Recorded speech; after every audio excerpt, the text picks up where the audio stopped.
കൂൺ കൃഷി പ്രോത്സാഹിപ്പിക്കുക എന്ന ലക്ഷ്യത്തോടെ സംസ്ഥാന കാർഷിക വികസന കർഷകക്ഷേമ വകുപ്പും സംസ്ഥാന ഹോർട്ടിക്കൾച്ചർ മിഷനും ചേർന്ന് നടപ്പിലാക്കുന്ന കൂൺ ഗ്രാമം പദ്ധതിക്ക് തുടക്കമായി. പദ്ധതിയുടെ സംസ്ഥാനതല ഉദ്ഘാടനം ഓയിൽപാമിന്റെ ഏരൂർ പാം വ്യൂ കൺവെൻഷൻ സെന്ററിൽ വെച്ച് നടന്ന ചടങ്ങിൽ കൃഷി വകുപ്പ് മന്ത്രി പി പ്രസാദ് നിർവഹിച്ചു.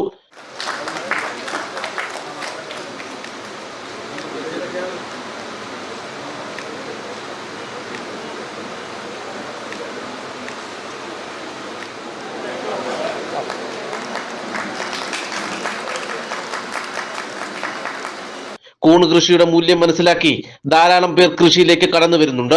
ശരീരത്തിന്റെ ബാഹ്യ സൗന്ദര്യം സൂക്ഷിക്കുന്ന മനുഷ്യരിൽ ഭൂരിഭാഗവും ആന്തരിക സൗന്ദര്യം മറക്കുന്നത് മൂലം വലിയ അസുഖങ്ങളിൽ എത്തിച്ചേരുന്നു.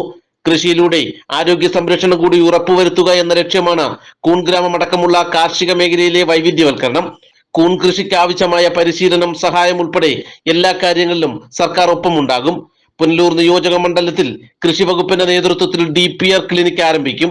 ഇതിലൂടെ കർഷകർക്ക് പുതിയ സംരംഭം ആരംഭിക്കുന്നതിനായി വിശദമായ പദ്ധതി തയ്യാറാക്കുന്നതിനും ആവശ്യമായ സഹായം ലഭ്യമാക്കുന്നതിനും കഴിയും. സംസ്ഥാനത്തുടനീളം 14 DPR ക്ലിനിക്കുകൾ ആരംഭിക്കുമെന്നും മന്ത്രി ഉദ്ഘാടന പ്രസംഗത്തിൽ പറഞ്ഞു. നമുക്ക് ആരോഗ്യ സംരക്ഷണം എന്നുള്ളതിനെ ഗൗരവത്തിൽ കണ്ടേ മതിയാവും. മലയാളി സവിശേഷ ബുദ്ധിയുണ്ടെന്നൊക്കെ പറഞ്ഞാലും അത്രയും ഗൗരവം കാണിക്കാറില്ല. ബാഹ്യമായ സൗന്ദര്യത്തിനും പണം മുടക്കാൻ നമുക്ക് യാതൊരു മടിയുമില്ല. ആ കാര്യത്തിൽ നമ്മളെല്ലാവരും അതീവ ശ്രദ്ധാലുക്കളാണ്. അല്പം പോലും ഒരുങ്ങാതെ നമ്മളാരും ഒരു പരിപാടിക്കും ഇറങ്ങാറില്ല. എന്നും നമ്മൾ രാവിലെ പുറത്തേക്ക് ഇറങ്ങുമ്പോൾ നമ്മളൊന്ന് ഒരുങ്ങിയേ ഇറങ്ങാറുള്ളൂ.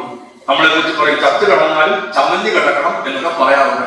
അതൊക്കെ നമ്മൾ ഒരുങ്ങുന്നതിന്റെ ഭാഗമായിട്ട് ചേർന്ന് വരുന്ന ചില പ്രയോഗങ്ങളെല്ലാം ഇങ്ങനെയൊക്കെ ചെയ്യുന്ന നമ്മൾ പക്ഷെ ബാഹ്യ സൗന്ദര്യത്തിന്റെ കാര്യത്തിൽ താല്പര്യവും പ്രാധാന്യവും കൊടുക്കുന്ന മലയാളി ആന്തരിക സൗന്ദര്യം അഥവാ ആരോഗ്യത്തിന്റെ കാര്യത്തിൽ ഈ താല്പര്യം കൊടുക്കുന്നില്ല, പ്രാധാന്യം കൊടുക്കുന്നില്ല. അങ്ങനെ കൊടുത്തിരുന്നുവെങ്കിൽ നമ്മൾ ഇന്ന് കാണുന്ന പല അസുഖങ്ങളും വ്യാപകമായി ഉണ്ടാകുമായിരുന്നു. പുനലൂർ MLA PS സുബാൽ അധ്യക്ഷത വഹിച്ച ചടങ്ങിൽ മികച്ച കൂൺ കർഷകരെയും മന്ത്രി ആദരിച്ചു.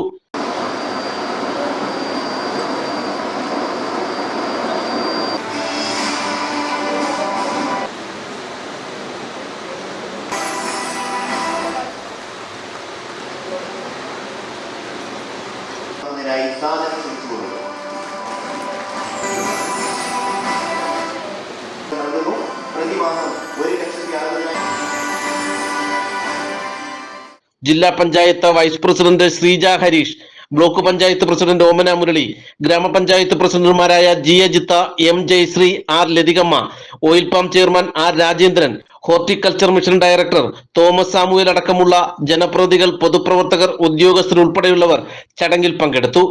100 ചെറുകിട കൂൺ ഉൽപാദന യൂണിറ്റുകളും 2 വൻകിട കൂൺ ഉൽപാദന യൂണിറ്റുകളും 1 കൂൺ ഉൽപാദന വിത്ത് യൂണിറ്റും 3 കൂൺ സംസ്കരണ യൂണിറ്റുകളും 2 പാക്ക് ഹൗസുകളും 10 കമ്പോസ്റ്റ് ഉൽപാദന യൂണിറ്റുകളും ചേർന്നതാണ് ഒരു സമഗ്ര കൂൺ ഗ്രാമം.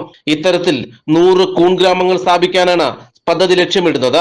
ഒരു കൂൺ ഗ്രാമം പട്ടികജാതി പട്ടികവർഗ വിഭാഗക്കാർക്കായി മാറ്റിവെക്കും.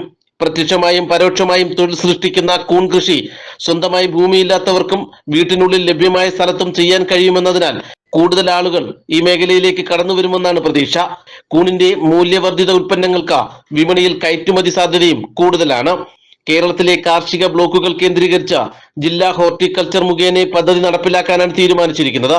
കർഷകർ, കർഷക സംഘടനകൾ, ഫാർമർ പ്രൊഡ്യൂസർ ഓർഗനൈസേഷനുകൾ, കുടുംബശ്രീ എന്നിവ വഴിയാകും പദ്ധതി നടപ്പിലാക്കുക.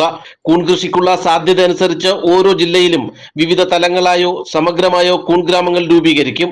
തെരഞ്ഞെടുക്കപ്പെടുന്ന ഗുണഭോക്താക്കൾക്ക് കാർഷിക സർവകലാശാല, കൃഷി വിജ്ഞാന കേന്ദ്രങ്ങൾ, പരിചയസമ്പന്നരായ കൂൺ കർഷകർ എന്നിവർ മുഖേന പരിശീലനം നൽകും. ഇതിനായി ഒരു പൊതു പരിശീലന മൊഡ്യൂൾ സംസ്ഥാന ഹോർട്ടിക്കൾച്ചർ മിഷൻ തയ്യാറാക്കിയിട്ടുണ്ട്. നാട്ടുവാർത്ത, ഏരൂർ.